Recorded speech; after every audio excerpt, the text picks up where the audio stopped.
প্রশ্ন, গর্ভবতী পশু, যে পশু গর্ভবতী হয়ে গেছে, পেটে বাচ্চা আছে, এই পশু দিয়ে কোরবানি হবে কিনা? হয়ে যাবে কোরবানি। কোরবানি কি হবে? হয়ে যাবে। যদি সন্তান প্রসব আসন্ন হয়, যে তাড়াতাড়ি এই কি 2 দিনের মধ্যে হইতে পারে প্রসব, আর কোরবানিও সময় ঘনিয়ে গেছে, এক্ষেত্রে এই পশু দিয়ে কোরবানি করা মাকরুহ। অন্য আরেকটা পশু দিয়ে কোরবানি করেন, এটা দিয়ে না করা ভালো, এটা দিয়ে না করা ভালো। হ্যাঁ, কোরবানির নিয়তে ভালো পশু কিনছেন, কেনার পর এমন দোষ দেখা গেছে, যে দোষগুলো এতক্ষণ বলছি, কানা, অন্ধ, লুলা, যেই দোষের কারণে কোরবানি হয় না, কিনার পরে দোষগুলো ধরা পড়ছে। এখন কি করবেন? তো কি করবেন? কোরবানি হবে না এটা দিয়ে, আরেকটা কিনবেন। কেনার পর দোষ ধরা পড়ছে, এটা দিয়ে কোরবানি হবে না, আরেকটি পশু ক্রয় করতে হবে। পশুর বয়সের ব্যাপারে ক্রেতাগণের অভ্যাস হলো, ও বলবে আপনাকে এটার বয়স 25 মাস, এটা 26 মাসে গরু। তা আপনি বলবেন, ভাই সত্যি করে বলেন, 2 বছর কিন্তু হইতে হবে গরু। হুজুর বিশ্বাস করেন, 14 গোষ্ঠীর কসম, 25 মাস, কথার কথা। এখন আপনি যদি কিনে আনেন, আনার পর আপনি তাকে বিশ্বাস করে কিনে আনে, এটা যদি কোরবানি করেন, কোরবানি হয়ে যাবে। তার কথা বিশ্বাস করে এটা কোরবানি করলে কোরবানি হয়ে যাবে। এই জন্য ক্রেতা ভাই যারা আছে, আমরা মিথ্যা কথা না বলি বয়সের ক্ষেত্রে। বন্ধা পশু, এটা দিয়ে কোরবানি হবে কিনা? বন্ধা পশু, হ্যাঁ, বন্ধা পশু দিয়েও কোরবানি হয়ে যাবে। কোরবানির পশু জবাই করা উত্তম কে? যার পশু সে জবাই করা উত্তম। যিনি পশু কোরবানি করবে, যার পশু তিনি জবাই করা উত্তম। জবাইয়ে একাধিক ব্যক্তি যদি শরীক হয়, সেক্ষেত্রে বিসমিল্লাহ কি উভয় বলতে হবে? জি, দুইজনেই বিসমিল্লাহ বলতে হবে। বিসমিল্লাহি আল্লাহু আকবার উভয় বলতে হবে। প্রিয় কসাই সাহেব যারা থাকবে, এদেরকে বলবেন, এরা পরে ছুরি নিয়ে আবার চালায়। মালিক যারা থাকবেন বলবেন, এই বিসমিল্লাহ আল্লাহু আকবার বলো, এটা বলাবেন। অনেক সময় দেখবেন বলে না। কোরবানির পশুর খাল, চামড়া ইত্যাদি ছিলানো শুরু করা কখন উত্তম? পশু পুরাপুরি নিস্তেজ হওয়ার পরে এই পশুর খাল, চামড়া ইত্যাদি এটা করা উত্তম। অনেক ক্ষেত্রে দেখা যায় এখনো নিস্তেজ হয় না, বাস শুরু করে দিছে, অলরেডি শুরু করে দিছে। এটা নিস্তেজ হবে। হ্যাঁ, নিস্তেজ হওয়ার আগেও যদি কেউ করে, মাকরুহ হয়ে যাবে, নাজায়েজের কিছু না, মাকরুহ হবে, কিন্তু নিস্তেজ হওয়া পর্যন্ত অপেক্ষা। প্রিয় ভাইয়ারা, আমার কথা হলো, যেহেতু আল্লাহরে খুশি করার জন্য কোরবানি করব, এই আমলে কোনো মাকরুহ কাজও আমরা করব না ইনশাআল্লাহ। আল্লাহরে খুশি করব, কেন আমি জেনে শুনে মাকরুহ করব? এজন্য কসাইকে বলবো, ভাই একটু পরে শুরু করেন। কোরবানির পশু দিয়ে জবাইয়ের আগে উপকৃত হওয়া যাবে কিনা? হাল চাষ করা যাবে না। কেউ যদি করে থাকে, দেশ গ্রামে বলে দিবেন, যে পরিমাণ হাল চাষ করছো, এই পরিমাণ হাল চাষ করলে কত টাকা পারিশ্রমিক আসে, এই পরিমাণ টাকা সৎকা করে দিবেন। হাল চাষ করা যাবে না, যদি করে থাকে সৎকা করে দিতে হবে এই পরিমাণ। হাল চাষ এটা না করা, এগুলা করা যাবে না। কোরবানির পশুর দুধ, এই দুধ পান করা যাবে না। পশুর ওলানে এত পরিমাণ দুধ, যে পরিমাণ দুধের কারণে পশুর যদি কষ্ট না হয়, তাহলে দুধ দহন না করা। কোরবানির পশুর ওলানে দুধ যদি দহন না করলে কষ্ট না হয় পশুর, যে এটাকে আমি যদি দহন না করি সমস্যা হবে না, তাহলে আপনি ঠান্ডা পানি ওলানের মধ্যে ছিটিয়ে দিবেন, ঠান্ডা পানি ওলানে ছিটিয়ে দিবেন, এক্ষেত্রে তার কষ্ট কম হবে। সেক্ষেত্রে আপনি দহন না করে এভাবে রাখা উত্তম। এরপরেও যদি কেউ দহন করেন, দহন করলে দুধ আপনি খাবেন না, আপনি মালিক, আপনি খাবেন না। ঘটনাচক্রে আপনি আধা কেজি দহন করছেন, দহন করার পর 1 গ্লাস খাইয়া ফেলছেন। খাওয়ার পর গাজীপুর আপনার 27 মাদ্রাসার মোতায়েম সাহেবের কাছে গিয়ে জিজ্ঞাসা করছেন, হুজুর আমি তো 1 গ্লাস দুধ খেয়ে ফেলছি, আমি তো মাসালা জানতাম না, মানুষে বলা বলি করতেছে দুধ খাওয়া নাকি ঠিক হয় নাই। তখন হুজুর আপনাকে বলবে, 1 গ্লাস পরিমাণ দুধের মূল্য যত হয়, এই টাকাটা আপনি সৎকা করে দেন। 1 গ্লাস দুধের মূল্য যত হবে, এই পরিমাণ টাকা সৎকা করে নেই, ঠিক হয়নি। হ্যাঁ,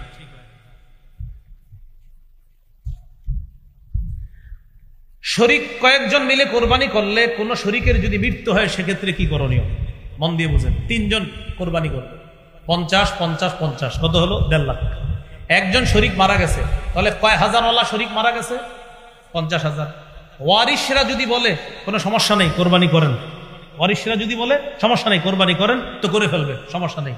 কিন্তু ওয়ারিশরা যদি বলে, না আব্বার 50,000 টাকা আমরা দিতে চাইতেছি না, এক্ষেত্রে ওয়ারিশদেরকে টাকাটা দিতে হবে, কারণ এখন আর টাকার মালিক যে মারা গেছে সে না, ওয়ারিশরা, তাই তাদের টাকাটা তাদেরকে দিয়ে দিতে হবে। এক্ষেত্রে নতুন আরেকজনকে শরীক বানাইতে পারবেন, এটা সুন্দর কথা। আরেকজনে বলবেন 50,000 টাকা দিয়ে শরীক হও, ওই টাকাটা নিয়ে ওয়ারিশদেরকে দিয়ে দিলে তো হয়ে যাবে। তাহলে প্রথম কথা, ওয়ারিশরা যদি অনুমতি দেয়, করেন, করে ফেলবেন।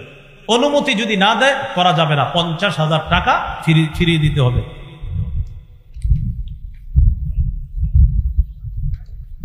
ধনী মানুষ একা পশু ক্রয় করলে পরবর্তীতে অন্য কাউকে শরীক করতে পারবে কিনা? একজন ধনী মানুষ 1 লক্ষ টাকা দিয়ে একটা পশু ক্রয় করছে, পরবর্তীতে চিন্তা করলো আমি আরেকজন একটু শরীক করি, 10-20,000 30 বা যেরকম বারে শরিক করি, করা যাবে কিনা? যাবে। যেই পরিমাণ টাকা দিয়ে শরিক করবেন ওই পরিমাণ টাকা আপনি না খায়া দান করে দিন। হ্যাঁ, বাকি খাইতে পারবেন পারা যাবে, কারণ 1 লক্ষ টাকা দিয়ে কিনছে, তো একজনে শরিক করছে, যেই পরিমাণ টাকায় শরিক করছেন ওই টাকাটা আপনি নিতে পারবেন, সমস্যা নাই। তো ফুকাহায়ে কেরাম বলে এটা আপনি না নিয়ে এটা দান করে দেন, দান করে দেওয়া ভালো, বাকি নিতে পারবেন। মৃত ব্যক্তির পক্ষ থেকে কোরবানি করা জায়েজ আছে কিনা? জায়েজ আছে। কোরবানির গোশত 3 দিনের বেশি জমিয়ে রাখা যাবে কিনা? জায়েজ আছে। 3 দিনের বেশি জমিয়ে রাখা জায়েজ আছে। কোরবানির পশুর গোশত 3 দিনের বেশি জমিয়ে রাখা জায়েজ আছে।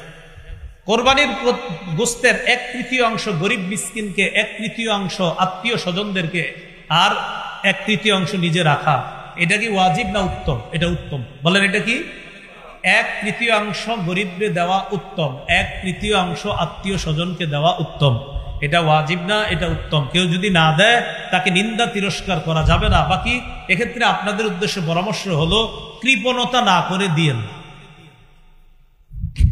কেউ যদি না দেয় তাকে তিরস্কার করা যাবে না। আমিও তিরস্কার করছি না, বাকি শুধু এটুকু বলছি কৃপণতা না করে গরিবদেরকে দিয়েন, আত্মীয় স্বজনদের কাছেও পাঠায়েন। যদি না পাঠান আপনাকে তিরস্কার করা হবে না। বাকি বলছি আপনি একটু কৃপণতা না করে দিয়েন না। আল্লাহ তৌফিক দান করেন। কোরবানির গোশত কখন খাওয়া উত্তম? কোরবানির দিন 10ই জিলহজ যিনি কোরবানি দিবে তিনি সর্বপ্রথম কোরবানির গোশত দিয়ে শুরু করা উত্তম। কোরবানির দিন 10ই জিলহজ যিনি কোরবানি দিবে ওই দিন সর্বপ্রথম কোরবানির গোশত দিয়ে তার খাবার খাওয়াটা উত্তম। এই সুযোগ সুবিধা 11 তারিখ 12 তারিখের জন্য না, এটা শুধু 10 তারিখের জন্য। আবার বলছি, কোরবানি তো 11 তারিখেও হয়, 12 তারিখেও হয়। কেউ যদি 12 তারিখে দেয় সে প্রথম গোশত খাবে, এই সুন্নত না, এটা না। এই সুন্নত শুধু 10 তারিখে। 10 তারিখে প্রথম যে কোরবানি করবে সে প্রথম গোশত খাবে, এটা হলো 10 তারিখের সুন্নত, 11 বা 12 তারিখের সুন্নত নয়।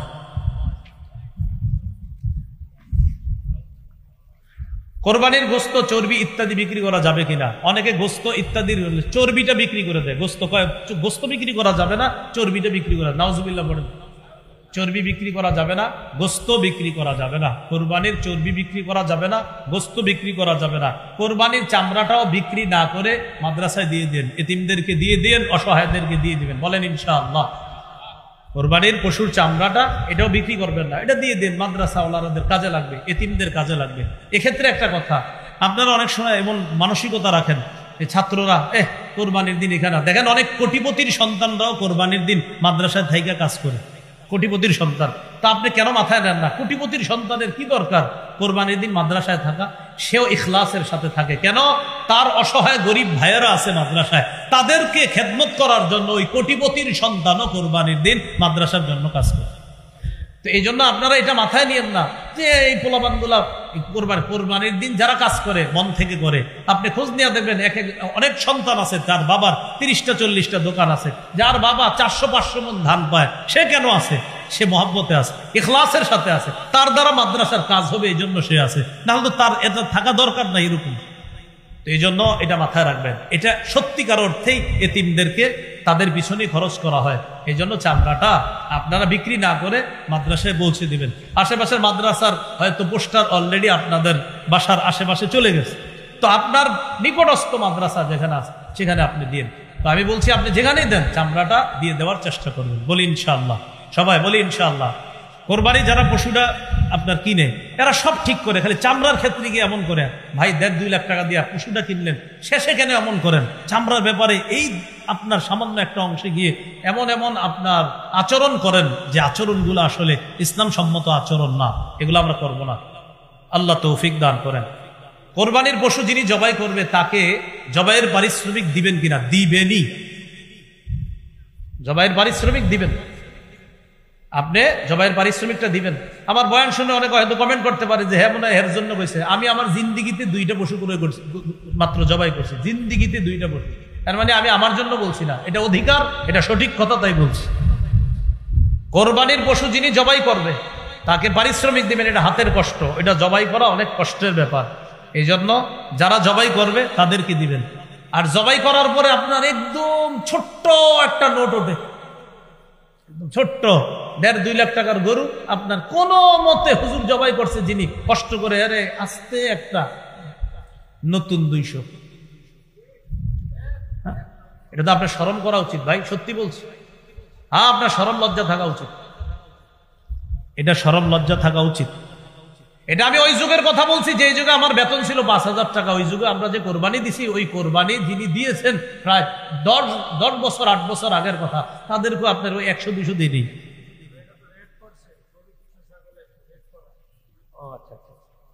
সেটা আমি জানি না। আচ্ছা, যাই হোক, আপনারা এই জায়গায় একটু মহাব্বতের ইয়া রাখেন, তো এই জন্য এরকম 100-200 পরে কারে, এটা কি কোনো কথা?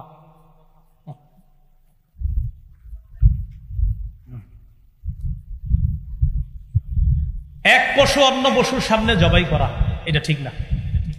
এক পশু অন্য পশুর সামনে জবাই করা ঠিক না। আচ্ছা ভাই, এই আগের কথা নিয়ে আপনারা কেউ বিভ্রান্তিতে যাবেন না। আপনাদের এলাকার যে নিয়ম, ওই নিয়মে আলেমদের সাথে পরামর্শ করে করবেন, তো ঝগড়ার নিকটবর্তী যেন কেউ না হয়। যে উনি কি বলে গেল, আমি আমারটা বলে গেছি, আপনি কি এই জন্য বলে গেছি দিকে আপনি ঝগড়া করবেন এলাকায়? না, ঝগড়া করেন না। আমি সঠিক কথা বললাম, আপনি একটু ভাববেন। 1.5 লাখ 2 লাখ টাকার একটা পশু একজন জবাই করতেছে, হাতের কামাই, হাতের কষ্ট করে। সেক্ষেত্রে আসলে আপনার কি করা উচিত, এটা আপনি নিজেই চিন্তা ভাবনা করবেন। কোরবানির গোশত বিধর্মীদেরকে দেওয়া যাবে কিনা, যেমন হিন্দু অন্যান্য ধর্মাবলম্বী যারা আছে, হ্যাঁ তাদেরকে দেওয়া যাবে, এটা ইসলামের সৌন্দর্য। সুবহানাল্লাহ। বিধর্মী অন্যান্য ধর্মাবলম্বী যারা আছে অসহায়, তাদেরকে অবশ্যই দেওয়া যাবে, কোনো সমস্যা নেই। অন্যের উপর ওয়াজিব কোরবানি যদি অন্য কেউ দিতে চায়, 2 ভাই, বড় ভাইয়ের উপর কোরবানি ওয়াজিব, ছোট ভাই পণ্ডিত করে নামাজের পরপর গিয়া গরু জবাই করে ফেলছে। বড় ভাই করে, তুই কি করলি কাজ, আমি এখন আইসা সারতে পারলাম না, তুই জবাই করে ফেললি কেন ভাইজান, আপনার অনুমতি নাই? বেটা আমার পশুটা একটু আমার দেখতে মন চাইছে না। না, সাবধান, অনুমতি ছাড়া যদি করে ফেলেন আর তার যদি সত্যি মন থেকে সায় না থাকে, কোরবানি হবে না, কোরবানি হবে না। যার উপর ওয়াজিব তার যদি মন থেকে সায় না থাকে, তার যদি অনুমতি না থাকে, কোরবানি হবে না। তো এই বিষয়টা একটু সতর্ক থাকা। এদের নামাজ পড়ে আইসাই গরুটা ফালাই দিয়েই জবাই করে ফেললেন, যিনি মালিক তার অনুমতি আছে কিনা বিষয়টা মাথায় রাখা।